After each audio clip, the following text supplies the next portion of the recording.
इतिहास जिस पर धूल पड़ी थी उसको जरा हटाता हूँ। जिन महायोद्धाओं को नमन है करती दुनिया, उन कर्ण अर्जुन से मिलवाता हूँ।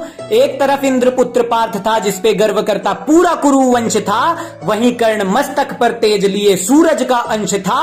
विडंबना थी बहुत भारी, नियति ने खेल ऐसा कुछ रचाया था। एक माँ की दो संतानों को न जाने शत्रु क्यों बनाया था। द्रोण के दो शिष्य बनने वाले आर्यव्रत की शान थे, दोनों ही बड़े वीर थे, दोनों ही शक्तिमान थे। अब किसे पता था आगे चलकर ऐसा कुछ इतिहास बनेगा। एक भाई दुर्योधन की आस बनेगा, दूजा माधव का विश्वास बनेगा।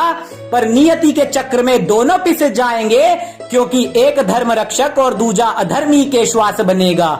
विकट बड़ा प्रश्न उठा ब्रह्मास्त्र मिला अर्जुन को द्रोण से। सभी जानते थे पार्थ इसका पात्र है और खड़े रहे मौन से।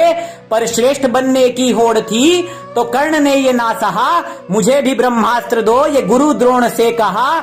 अरे ब्रह्मास्त्र सा विध्वंसक अस्त्र नहीं मिलता बंदर बाट में। मन स्थिर और शांत चाहिए, नहीं प्राप्त कर सकते लाग डांट में। अरे बाकी सब भी थे वीर वहां, ब्रह्मास्त्र का उन्हें ना ज्ञान मिला। केवल कर्ण ने गुरुकुल त्याग दिया, अज्ञान का प्रमाण मिला। ब्राह्मण का वेश धर छल किया परशुराम से, बड़े बड़े वीर कांपते थे जिनके नाम से। ब्राह्मण था वही जिसे वेदों का ज्ञान था, सिर्फ यही जानकर भगवान ने दिया ब्रह्मास्त्र का दान था। धरती अंबर पाताल उस दिन थे कांप गए, जब कर्ण के गुरुद्रोह को भगवान थे भाप गए। पर्वत सभी धरा के और समंदर भी डोल उठे, और परशुराम कर्ण पर क्रुद्ध होके बोल उठे। तुम सा क्षत्रिय ना कोई हो पाएगा, पर झूठ के आधार पर ब्रह्मास्त्र ना साथ रह पाएगा। अरे जब मृत्यु होगी निकट तब तुम्हारा विवेक मर जाएगा, और अधर्मियों के काम कभी ब्रह्मास्त्र नहीं आएगा। और वहीं दूजी ओर पार्थ था जिसने धर्म का साथ चुना। द्रोण भीष्म इंद्र कृपा सभी गुरुओं से ज्ञान सुना। अरे पार्थ से मिली ये सीख, सीखने की ललक जो जगाएगा। उत्तम बनने की चाह से एक दिन सर्वश्रेष्ठ वो हो जाएगा। अब परशुराम से ज्ञान लेके कर्ण महायोद्धा बनकर आया था, और ऐसा अद्भुत वो वीर था जिसने जरासंध को एक दिन में हराया था। अब दुर्योधन का ऋण उसने भानुमति स्वयंवर में चुकाया था, जब दुर्योधन के प्राणों को उसने अपने शौर्य से बचाया था। अब जब प्राण बचा लिए थे तो फिर कैसा ऋण शेष था। दुर्योधन समक्ष कर्ण क्यों अधर्म करने को पेश था। कलयुग में भी अधर्म का बीज जो बो जाएगा, एक अधर्म करेगा तो आगे भी करता जाएगा। अरे फिर से धर्म युद्ध होगा, शीश उसका गिर जाएगा। अधर्म के साथ जो भी होगा उसका सामर्थ्य मिट जाएगा। धर्म की पताका लेके श्वेत वाहन कोई आएगा, फिर से माधव साथ होंगे और सभ्यसाची अधर्म का काल बन जाएगा। अब दोनों वीरों की गाथा को आगे मैं बढ़ाता हूँ, युद्ध के हाल को संक्षेप में बताता हूँ। सामने कर्ण था पर वत्सा वो विशाल था, अनंत बल भुजाओं में विरोधियों का काल था। कर्ण के समक्ष उसका अनुज पार्थ था, भूत का कोई छल नहीं आज का यथार्थ था।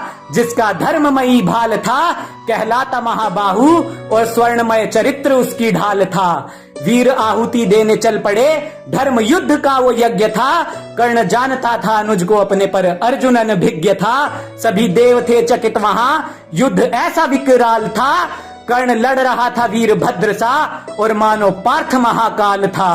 कर्ण के रथ पर अधर्म का बोझ था इतना बढ़ा, चक्र धरा में था जा फंसा और वो धरा पर ही था खड़ा। कर्ण ने पार्थ से कहा, पार्थ धर्म का ना त्याग करो, मेरा चक्र भूमि से ऊपर आए फिर मुझ पे वार करो। धरती गगन पाताल एक बार फिर से डोल पड़े, जब वासुदेव कर्ण पर क्रुद्ध होके बोल पड़े। पार्थ तुम्हें जो धर्म सिखा रहा, खुद अधर्म का वो पोषी है। इसने अधर्म किया था अभिमन्यु से, यही पांचाली का दोषी है। बात सुन माधव की अर्जुन कर्ण फिर से टूट पड़े, दोनों के तीर फिर से तरकश से छूट पड़े। पर क्रोध में भर अर्जुन ने अंजलि का अस्त्र था चला दिया। धर्म के लिए ही जिष्णु ने अपने ज्येष्ठ का शीश भी था गिरा दिया।